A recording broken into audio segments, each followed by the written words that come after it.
Deliberation would conjure up images, at least of some lengthy discussion after 9 months or 8 months of testimony. It doesn't seem that it would be fair to either side to have such a short deliberation, does it? Well, except one thing, Jim. If they already were in agreement, you know, there really was no reason for deliberation. If they went in and took a straw vote and discovered they were 11-1 in one particular direction, they all turn to the one and say, what's the problem? And the one says, I have one question about Alan Park's testimony. They say, let's have it reread. It's reread. That position has then changed. You got a verdict. So, I mean, I don't think we should require these jurors to sit there and pound through the evidence day after day after day to satisfy us. The question is, are they satisfied beyond a reasonable doubt? And if they are, here's our verdict. OJ Simpson has been brought into the courtroom. We're still waiting for Judge Lancito to take the bench. Roger Cossack, doesn't it seem that 4 hours is shortchanging both sides in this case? I think it's obscene. I respectfully disagree with my colleague Greta Van Susteren on this one. I think that the fact that this jury comes in 4 hours after hearing 8 months on the most serious matter that they can decide whether or not OJ Simpson committed this horrible murder is an insult to both sides. And I think that what they did is just say, we want to go home. What does it sound like to us? They didn't go over the evidence very carefully. I would feel cheated on either side. I don't see it. Jim, I think that's unfair. Let's go to John. Greta, John Burris, criminal defense attorney, is standing by outside the criminal courts building. John, we've spoken in the past. Do you feel that this short deliberation indicates that one side was simply dismissed right off the bat? Well, it certainly suggests that the closing arguments were very clear to this jury. It also shows that the evidence had been drummed into these people over a period of time, and that they had pretty much focused in on the relevant evidence and had made up their minds over a period of time. I don't necessarily think it's a short change. I do believe, I am surprised that given all that was done. The camera is tilting down from the seal. The jurors are not yet present. Let's go into the courtroom and listen to the proceedings. All right, back on the record in the Simpson matter. Mr. Simpson is again present before the court with his counsel, Mr. Shapiro, Mr. Cochran, Mr. Kardashian, Mr. Bailey, Mr. Blazier. People are represented by Ms. Clark, Mr. Darden, and Mr. Hodgman. The jury is not present. Good morning, counsel. All right, the record should reflect that earlier this morning at 9 o'clock, the court met informally with counsel here in the courtroom, because there are too many lawyers to go into chambers this morning, for the purposes of discussing notifications to the jurors regarding their rights of privacy and the interest of the news media to interview them or speak to them following the delivery of the verdict in court here today. The court distributed to the parties copies of the questionnaire that has been distributed to the jurors, and also the notice to them regarding confidentiality under 237 of the Code of Civil Procedure. And those two questionnaires have been returned by the jurors. They have uniformly indicated their desire that their private information will remain confidential. They have also indicated to the court unanimously a desire not to speak to the attorneys after the conclusion of the trial, and not to speak with the news media either.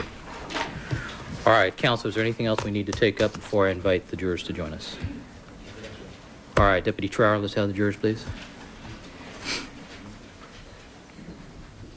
We're waiting for the jurors to come in. They have filled out a questionnaire which they've indicated uniformly they want their private information to remain confidential. They do not wish to speak with the attorneys and do not wish to speak with the news media. John Burris, outside the criminal courts building, does that surprise you, given the fact that they've been sequestered for so long?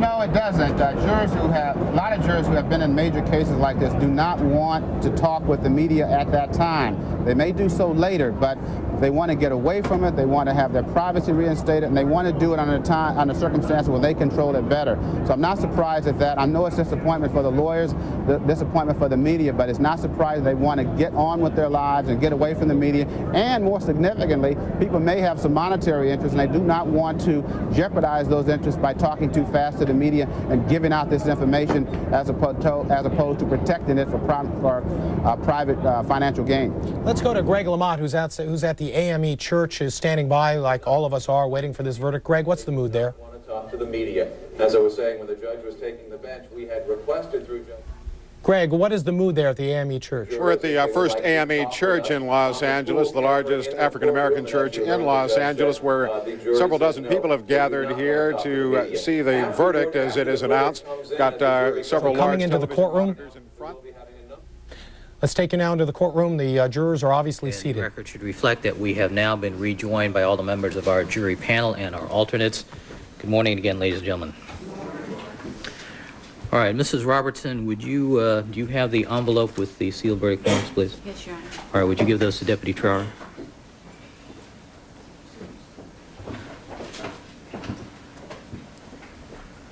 And would you return those to our four-person juror number one?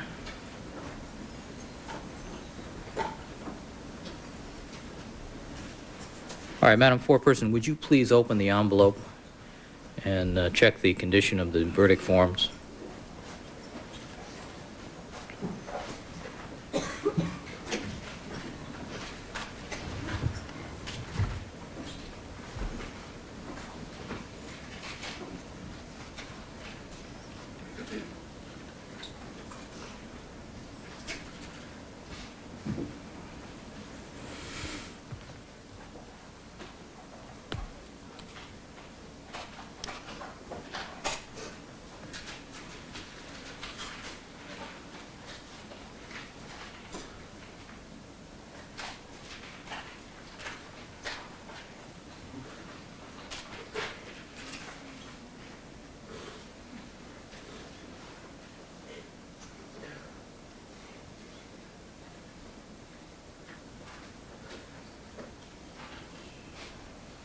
All right, Madam Foreperson, you've had the opportunity to review the verdict forms. Yes. Are they the same forms that you signed, and are they in order? Yes, they are. All right, would you hand those, please, to Deputy Trower? And you have signed and dated those verdict forms indicating the jury's verdict? Yes. All right, thank you.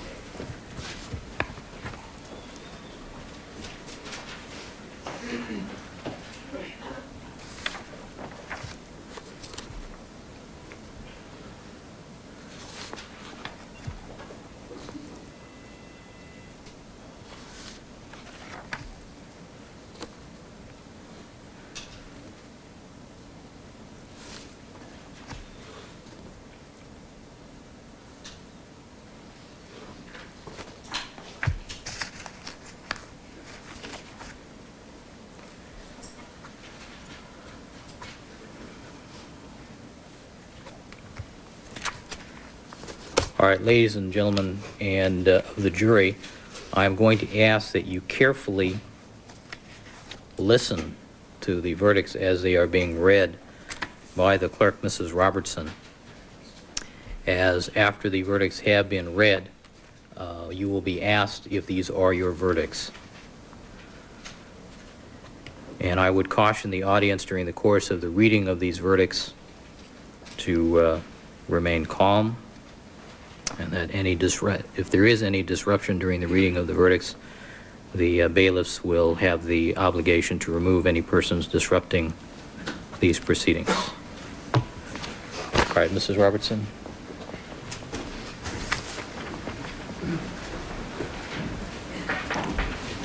All right, Mr. Simpson, would you please stand and face the jury? Mrs. Robertson. Superior Court of California, County of Los Angeles, in the matter of the people of the state of California versus Orenthal James Simpson, case number BA097211. We, the jury, in the above entitled action, find the defendant Orenthal James Simpson not guilty of the crime of murder in violation of Penal Code Section 187A, a felony upon Nicole Brown Simpson, a human being, as charged in count 1 of the information. Superior Court of the State of California, County of Los Angeles, in the matter of the people of the State of California versus Orenthal James Simpson. We, the jury, in the above entitled action, find the defendant Orenthal James Simpson not guilty of the crime of murder in violation of Penal Code Section 187A, a felony upon Ronald Lyle Goldman, a human being, as charged in count 2 of the information. We, the jury, in the above entitled action, further find the special circumstance that the defendant, Orenthal James Simpson, has in this case been convicted of at least one crime of murder of the first degree and one or more crimes of murder of the first or second degree to be not true. Signed this second day of October 1995, Juror 230. Ladies and gentlemen of the jury, is this your verdict? So say you one, so say you all. All right, counsel, Mr. Simpson, would you be seated, please? Let's have it quiet in the courtroom, please. All right, Mrs. Robertson, would you please poll the jurors?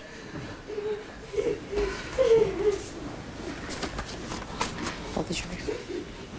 Juror number 1, as to count 1, is this your verdict? Juror number 2, as to count 1, is this your verdict? Juror number 3, as to count 1, is this your verdict? Juror number 4, as to count 1, is this your verdict? Yes. Juror number 5, as to count 1, is this your verdict? Yes. Juror number 6, as to count 1, is this your verdict? Yes. Juror number 7, as to count 1, is this your verdict? Yes. Juror number 8, as to count 1, is this your verdict? Yes. Juror number 9, as to count 1, is this your verdict? Yes. Juror number 10, as to count 1, is this your verdict? Yes. Juror number 11, as to count 1, is this your verdict? Juror number 12, as to count 1, is this your verdict? Okay, count 2. Juror number 1, as to count 2, is this your verdict? Yes. Juror number 2, as to count 2, is this your verdict? Yes. Juror number 3, as to count 2, is this your verdict? Juror number 4, as to count 2, is this your verdict? Yes. Juror number 5, as to count 2, is this your verdict? Yes. Juror number 6, as to count 2, is this your verdict? Yes. Juror number 7, as to count 2, is this your verdict? Yes. Juror number 8, as to count 2, is this your verdict? Yes. Juror number 9, as to count 2, is this your verdict? Yes. Juror number 10, as to count 2, is this your verdict? Juror number 11, as to count 2, is this your verdict? Juror number 12, as to count 2, is this your verdict? All right, the clerk is directed to record the verdicts as read. The parties agree to waive reading of the verdicts as recorded. Mr. Cochran, do you waive reading of the verdicts as recorded? Yes, we do. Ms. Clark, thank you. All right, ladies and gentlemen, I want to at this time take this opportunity to publicly thank you for the service that you've given to us. The burdens that we've placed upon you were enormous, and words can't begin to express the debt that we owe to you for the time and patience and exertion that you've given to us during the course of this case. I will have an opportunity to meet with you privately later, and I'll give you my private comments when we have a chance to meet. I want to caution you at this time that there is, as you know, intense media interest in this case. The news media will probably seek you out at your home or at your place of business. And I would implore that the news media act responsibly to avoid harassing you or identifying you without your consent or otherwise causing you concern. Whether you wish to cooperate with the news media is, of course, entirely up to you. However, I must warn you to expect the worst as far as that is concerned. We want to, I know I share with you in expressing our thanks to the bailiffs from the Sheriff's Department, to our court reporters, Ms. Moxham and Ms. Olson, to the research attorney, John Byrne, who's assisted us, our Pepperdine law clerks, Mr. Golub and Ms. Carswell, our media liaison, Jerry Ann Hazlett and her staff, and of course the jury commissioner, Gloria Gomez, and her staff. All right, counsel, is there anything we need to take up before we excuse the jurors? Mr. Cochran? One last time.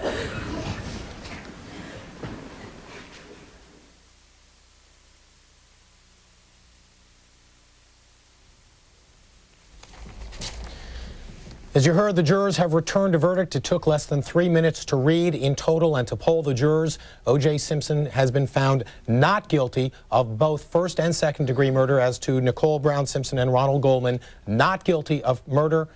Therefore, special circumstances do not apply. OJ Simpson has been acquitted of these crimes for which he has been charged. You could see the family reaction. Kim Goldman crying. You could hear her over. Further service on this case. As you know, this does absolve you from your vows of silence. You may take with you your juror notebooks as you have requested, and we'll be chatting with you shortly. All right? Thank you very much, and I'll see you all later. All right. Let's go now to our legal analysts in Washington, Roger Cossack and Greta Van Susteren. Roger, this is obviously a complete rejection of the prosecution case in less than 4 hours. What's your reaction? Jim, this is a major, major defeat for the prosecution. And on the other hand, I can tell you this, we saw a trial. We saw a beginning, we saw a middle, we saw an end, and we saw a verdict. And whether I like the way the verdict ended up or it bothers me, or whether I think it should have been longer or should have been shorter, the judicial system had a trial, and that's what we've seen. And we've got to go on from here. You can see the Goldman family and leaving the courtroom right now.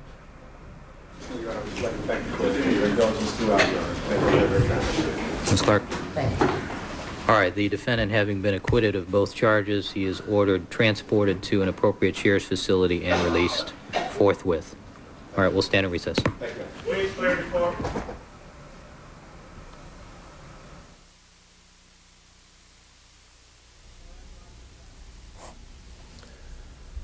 You heard Judge Lancito, the defendant, OJ Simpson, having been found acquitted of both charges, will be released. Let's go now for some community reaction to Greg Lamott, who's standing by at the First AME Church in downtown Los Angeles. Greg? Well, for about an hour or so prior to the verdict being read, people began streaming into the First AME Church to watch the verdict as it's being read. There are 3 television monitors here in the basement of the First AME Church. Just prior to the verdict being read, there was a stone-cold silence in this room as Judge Lancito was getting ready to hear those verdicts. And then when those verdicts were read, when the not guilty verdict was read, almost to a person, people stood up and cheered. Shortly thereafter, the Reverend Leonard Jackson stood up and talked to the folks here. He said that it was a sad day, that 2 lives had been lost, Nicole Brown Simpson and Ronald Goldman. He also said that this means that another murderer or possibly 2 murderers still exist and are in the city of Los Angeles. And let's listen in to some reaction of the First AMA Church when the verdict was read. James Simpson not guilty of...